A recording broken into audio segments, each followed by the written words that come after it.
Let the band play. Let the band play. Church, church, church, church!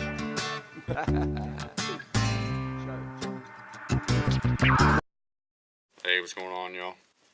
Today I got my top 20 PPR wide receivers for you. And I'm not going to run through a bunch of stats or anything. I'm just going to give my personal outlook on things. And we're going to start it out. Number 1, Davante Adams. I'm kind of looking at him this year like the last couple of years we looked at Antonio Brown, kind of going in that 4 to 5 range. And right now I think we're all listing him as probably number 7 or number 8 off the board, maybe number 6. But at the end of the day, if you look at it, if you look at all the question marks at running back coming up, they all have quarterback issues, or there's a lot of issues going on with these running backs. So I wouldn't feel bad about it if you took Davante Adams number 4 or 5 overall, really. Aaron Rodgers, that's the only guy he looks at. He throws to him all game long. Can't go wrong with Davante. Number 2, I got Julio Jones there right now. And before long, he'll probably start slowing down a little bit, but everything's looking good right now. Matt Ryan's firing on all cylinders. They got a good offense around him. I mean, I could see his touchdowns dropping back down to where they usually do 2 or 3 a year, but he's still going to be good for 12, 13, maybe 1,400 yards, 80 catches. He's still a solid guy to have on your team. Number 3, I got Michael Thomas, and he's pretty much a points per reception monster out there. And he's Drew Brees' number 1 target, and it's pretty much Thomas and Kamara all day long, bing, bing, bing, bing, bing. So what else do you want? Number 4, I got Tyreek Hill, and he's fastest guy in the league, arguably anyway. He's got probably arguably the strongest arm quarterback in the league, can throw the ball 70 yards in the air easily. So, I mean, that's a dangerous combo there. Plus, he's shown he'll go over the middle, he'll make the tough catches. I mean, he's pretty dang tough for a little guy. And being as young as he is, I don't see him going anywhere. And I know a lot of people are going to drop him down lower, but he's got plenty of years left. I think it's safer to draft him than it is maybe Hopkins or Hilton or maybe even Julio, honestly. I might have Hill all the way up to number 2 or 3 by the end of it. Excuse me. Number 5 right now, I got Juju Smith-Schuster, and I had him last year. I drafted him number 54 overall, and he's a hell of a receiver. Roethlisberger loves throwing him the ball. He likes throwing him so much that Antonio started being a little crybaby last year because Juju was getting more targets than him, so you seen what happened. Roethlisberger kept feeding the ball to AB, tried to make him happy, but still Juju was right there on his heels all year long. They both had hell of years. So regardless if AB's there or not, Juju's going to get the ball. So I got Juju number 5 right now. Number 6, that's where I got Hopkins.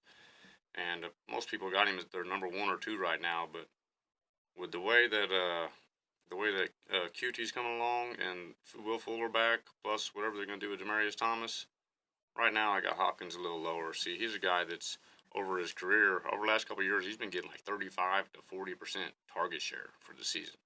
I mean, that's ridiculous. A couple years ago, I think he had 39%. I may be wrong on that. But over 30% target share. And with all these other guys healthy, he's going to check the ball down at QT, come in the slot all day. Hopkins is going to have a good year, but he's not going to be counted on for, 4 out of 10 passes from the quarterback like he has been. All right, number 7, that's where I got Mike Evans right now. I really like Mike Evans.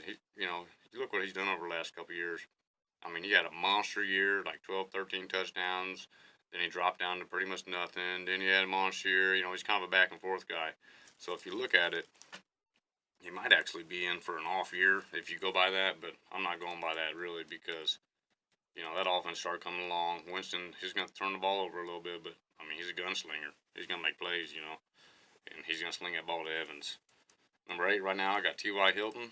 And, that's Andrew Luck's number 1 guy. Luck last year wasn't throwing a whole bunch of deep balls per se, but his shoulder strength should be a little bit better this year. You'd think coming back second year. Plus I mean he threw a lot of passes last year. Andrew Luck until halfway through the season he was leading the league in passing attempts, and then when Matt came back they started feeding the ball to him a little bit, but I mean he still had a lot of pass attempts, and I see Hilton getting a lot of those. Number 9 right now, I got Odell Beckham, and that's assuming that Eli comes back for another year. Then I'll keep Beckham up there because you got Beckham, Barkley, and Ingram out there. That's a pretty nice little 3-piece with Eli. But if Eli's not around, then Beckham's going way down the list. All right, number 10, that's where I got Thielen right now. And I know a lot of people's dropping on him a little bit because his second half of the season, the second 8 games wasn't as good as the first 8. But I like Thielen. I know there's a different new offensive coordinator and going to try to run the ball and stuff, but you've seen that Kirk Cousins likes throwing in the ball. I think when crunch time hits, they're going to feed the ball to Thielen when they need to. I mean, he's a first down guy all day long. All right, number 11, that's where I got Amari Cooper, and that's probably a little bit higher, a lot higher than a lot of people, really. But have you seen after he went to the Cowboys, man, he really started coming along there. And, I mean, Zeke was one of the top running backs for the second half of the season. I'm always full-point PPR. That's all I ever play. But, I mean, Zeke was one of the best running backs second half of the season, and that's really because Cooper came there, and they really opened each other up, really. And Dak's a master at throwing little comebacks and hitches, little out routes, little quick ones. He really can't hit the broadside of the barn when it comes to throwing a deep ball, but Cooper's a real good route runner. He's going to find him on them short routes all season long. I think so, anyway.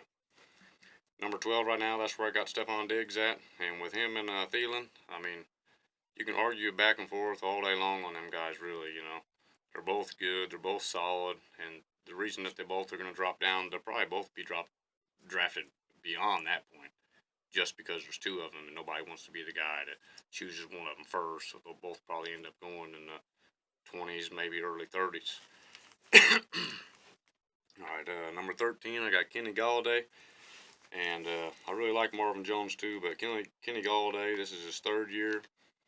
Third year receivers, if you watch the pattern, that's when they really break out. It's that third year, and he's slowly been coming along, and they believed him in enough to get rid of Golden Tate. And you seen that bit him in the ass when Marvin got hurt, and then Galladay's out there getting 12, 15 targets a game, double coverage. It wasn't the best scenario for him, But they get Carry On back out there, get Marvin back.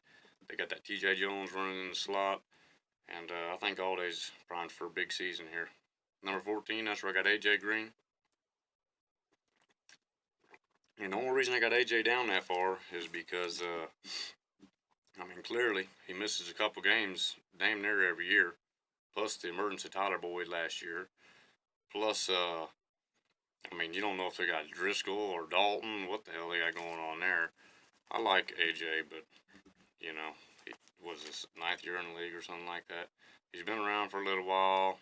I can see it sooner or later when them guys, they're doing good, and then boom, it's done, So I don't like to draft those guys once they get old and you're at the risk of getting them in their last good year, or, you're drafting them in the bad year, the year they fall off. I don't like dropping the fall off year. So once I sense them getting close to that, maybe a year or two left, I usually don't mess with them, really. Excuse me. Number 15, after I say that, that's why these two guys are together. Number 15, that's where I got Julian Edelman. And that's probably way high to some people. But if you see Brady's got a noodle arm out there, and all he's going to do is they're going to run the ball, play good defense. He's going to throw to James White and throw to Edelman and maybe Gronkowski every now and again. But it's going to be White, Edelman, back and forth all day. And, he's not going to catch a lot of deep balls for touchdowns or nothing. But if he's out there getting you 8 catches, 80 yards, maybe a touchdown, or 10 catches for 70 yards, doing this in PPR, he's getting you 15, 20 points every game. So, that's why I got Edelman there. If it was standard or something like that, then I wouldn't have him up that high. But these are PPR rankings. Number 16, that's where I got Brandon Cooks. And I'm not totally comfortable about that because all three of them receivers, honestly, I probably won't draft any of them. And if I do, it'll be the last one drafted. And we're all thinking the same thing right now, probably. We're all thinking, okay, I'll just wait and let them other guys draft Woods and Cooks, and I'll draft Cooper Kupp down there later. Well, that's probably not going to happen because everybody's thinking that. So I wouldn't be surprised if Cooper Kupp is the first one taken in a lot of leagues. And that's very dangerous because of his injury history. But if you've seen, the Rams offense wasn't the same without him. He's a chain mover. He's a red zone guy. When he's out there, the game he got hurt, the last game he played right there, he had 19 or 21 points in full PPR at halftime and got hurt. I know my buddy had him. I was playing against him. I was like, man, I hope he doesn't come back in. That would talk about Cooper Kupp there. But Brandon Cooks, the reason I got him at 16 is, he's had 1,000 yards for every team he's played for. He gets 1,000 yards every year. His catches are a little low, but he's going to get you some big plays. And, they got enough guys around there. He's all right for number 16, but honestly, I'd try to stay away from them guys if I were you. Number 17, that's where I got Landry. And Landry's a good slot guy. Cleveland's offense really started coming along at the end of the year. and they was really trying to double team him. But if you seen at the end of the year, Callaway's finally started coming along. He finally started catching the ball a little bit, and if that guy starts catching the ball, he's gonna demand a lot of respect, and that's gonna open it up. That's gonna open up for Landry and Joku, even that Rashard Higgins, Damian Radley. They had some guys. They'll probably pick somebody else up, but I think Landry's gonna have a little more room to operate in that slot this year. Number 18, that's where we got Keenan Allen right now. And I'm not as high on Keenan because if you know, he's had the injury history for past, and I guess last year and the year before he didn't really get hurt, so I guess everybody's giving him a free pass now. And be like, okay, he's not injury prone anymore. Well, a guy like that's used to getting hurt every year, and now he's had 2 years in a row without getting hurt, I'm not messing with him. Plus, if you look at it, their offense, I mean, last year, both the running backs were hurt in and out. And, I mean, Mike Williams was garnering a lot of targets there. Hunter Henry was out, though. He's out there throwing the ball to Antonio Gates. You got half the stars on your team out. If Keenan Allen was going to have a huge year, he would have had it last year. He should have had 150 catches last year with the problems they had. So, I mean, I like him. He's solid. And I guess Tyrell Williams going for free agency, so that keeps him okay a little bit right there. But they still got the Travis Benjamin for the number 3. And then you know that Mike Williams, red zone monster, and then Henry's going to be a monster. I can see Allen only getting 3 or 4 touchdowns or some bull crap. Number 19, I got Allen Robinson right there. And I don't even really like having him right there. I'm not really much on the guy. But he kind of made me a little bit of a believer last year because being around here in the Midwest, I had to watch a lot of Bears games because I'm a Raiders fan. It wasn't I got to. And the thing is Trubisky was good at getting him the ball. I drafted Trey Burton as my backup, and I figured he was going to light Trey Burton up, you know. Young quarterback, get it to the tight end, get it to the first guy. No, he drops back every time and throws the fucking out route, throws the comeback, throws the hitch out there to Allen Robinson or a slant. So, I mean, one more year of that, I mean, he should be pretty good.